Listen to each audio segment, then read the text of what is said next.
প্রিয় শিক্ষার্থীবৃন্দ, আশা করি তোমরা সবাই ভালো আছো। কাদেরস লার্নিং হাব চ্যানেলের নতুন আরও একটি ভিডিও টিউটোরিয়ালে তোমাদের সবাইকে স্বাগতম জানাচ্ছি। প্রিয় শিক্ষার্থী বন্ধুরা, আজকের এই ভিডিও টিউটোরিয়ালে আমরা তোমাদের ইউনিট 3 হেলথ অ্যান্ড হাইজিনের লেসন 2 ওড অন সলিসিউড এটা নিয়ে আলোচনা করব। তো শিক্ষার্থী বন্ধুরা, তোমরা যারা নতুন আমার চ্যানেলে ভিডিও দেখছো তারা অবশ্যই আমার চ্যানেলটা সাবস্ক্রাইব করে দিও।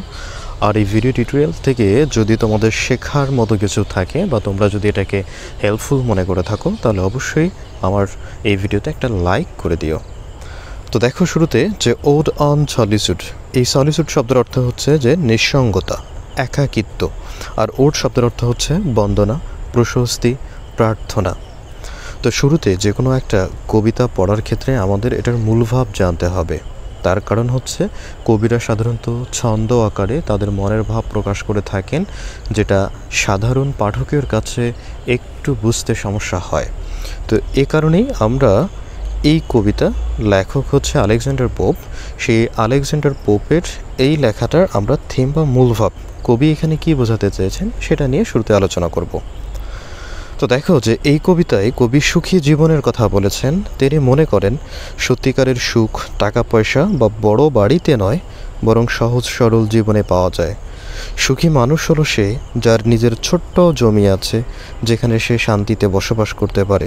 তার গরু দুধ দেয়, খেতে ফসল ফলে, গ্রীষ্মে গাছ ছায়া দেয়, আর শীতে আগুনের উষ্ণতা পায়। তাহলে এখানে কবির যে প্রার্থনাটা, তিনি যে সুখ কামনা করেন, সেই সুখ অধিক পরিমাণ টাকা পয়সা থাকাতে নয়, বরং তার ছোট্ট একটা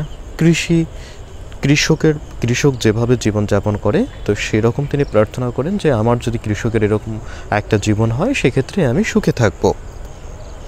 তাহলে এই মানুষটি বা কবি চিন্তামুক্তভাবে জীবন কাটায়, সে পড়াশোনা করে, বিশ্রাম নেয়, আনন্দ উপভোগ করে এবং নিজের মতো শান্তিতে থাকে।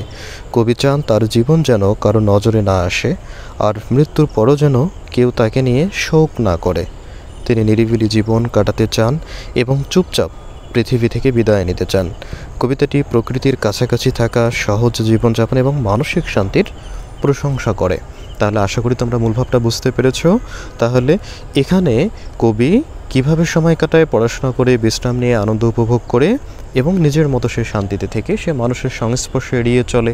মানুষ তাকে নিয়ে আলোচনা সমালোচনা করুক, কিংবা তার মৃত্যুর পরে মানুষ তার জন্য শোক করুক, তার জন্য দুঃখ করুক, এটা কবি চান না। তো এবারে আমরা সরাসরি কবিতার মধ্যে চলে আসি। কবিতার নাম হচ্ছে ওড অন সলিসিউড। সলিসিউড শব্দের অর্থ নিঃসঙ্গতা, ওড মানে হচ্ছে বন্দনা, প্রশস্তি, গীতি বা প্রার্থনা। লিখেছেন কে? Alexander pope. শুরুতে দেখো যে হ্যাপি দ্য ম্যান, যে সুখী সেই মানুষ বা সৌভাগ্যবান সেই মানুষ, whose wish and care.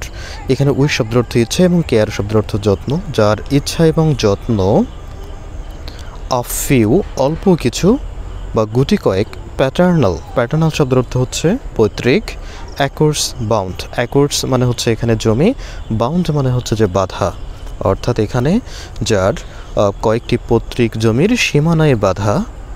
Content to breathe his native air, এখানে কন্টেন্ট মানে হচ্ছে সন্তুষ্ট থাকা, খুশি থাকা। তাহলে কিসে সন্তুষ্ট? তার নিজ বাসভূমির বা নিজ এলাকার, নিজ দেশের বাতাসে শ্বাস নিতে পেরে। ইন হিজ ওন গ্রাউন্ড তার নিজের জমিতে, গ্রাউন্ড শব্দের অর্থ হচ্ছে জমি। এরপরে আমরা দেখি যে হুজ হার্ডস, এখানে হার্ডস শব্দের অর্থ হচ্ছে পাল, গরুর পাল। তাহলে যার গরুর পাল উইথ মিল্ক, দুধ দেয় বা দুধে ভরা, হুজ ফিল্ডস, যার মাঠ, উইথ ব্রেড, এখানে ব্রেড শব্দের অর্থ হচ্ছে ফসল, অর্থাৎ যার গরুগুলো দুধ দেয়, যার মাঠ ফসল ফলায়। হুজ ফ্লক্স, এই ফ্লক্স শব্দের অর্থ হচ্ছে ভেড়ার পাল, সাপ্লাই হিম, যোগান দেয়, উইথ অ্যাটার, এই অ্যাটার শব্দের অর্থ হচ্ছে যে লোম, অর্থাৎ যার ভেড়ার লোমে কাপড়ের সংস্থান হয় বা কাপড়ের যোগান হয়। হুজ ট্রিজ ইন সামার, যার গাছ গ্রীষ্মে, ইয়েল্ড হিম শেড, ছায়া দেয়। ইন উইন্টার ফায়ার, আর শীতে দেয় আগুনের উষ্ণতা।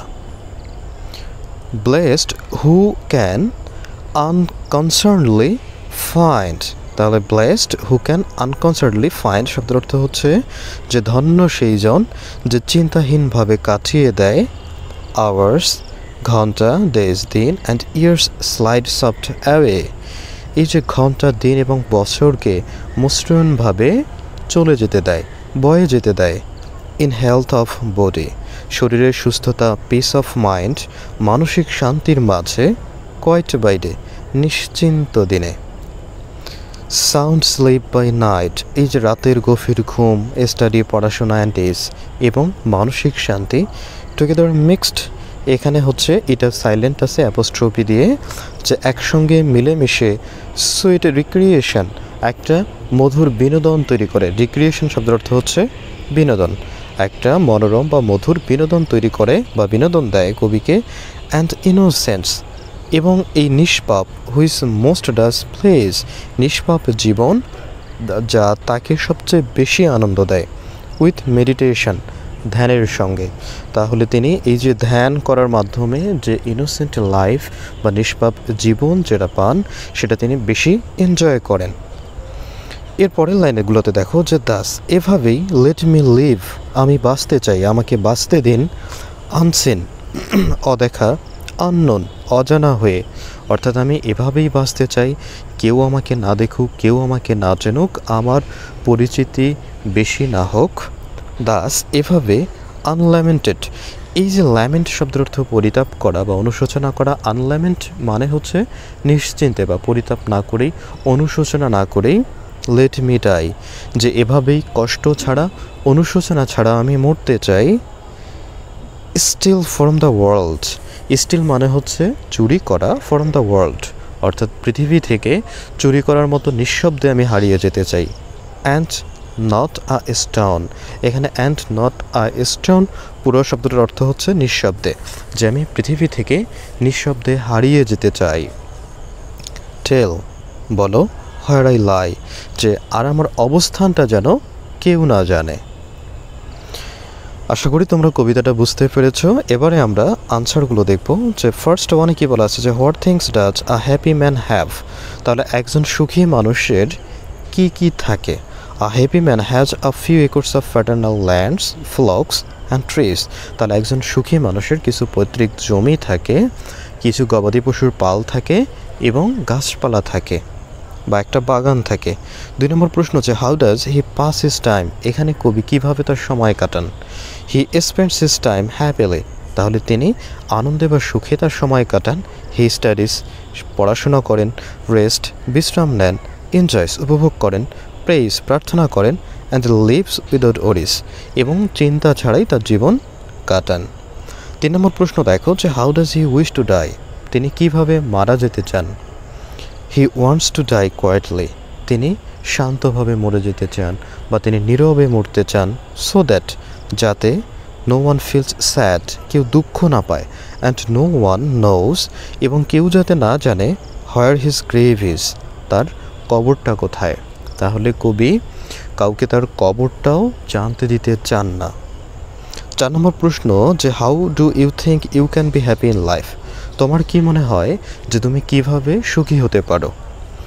আই ক্যান বি হ্যাপি, তাহলে আমি সুখী হতে পারি ইফ, যদি আই স্টে হেলদি, আমি সুস্থ থাকি। হ্যাভ পিস ইন মাইন্ড, আমার মনে শান্তি থাকে।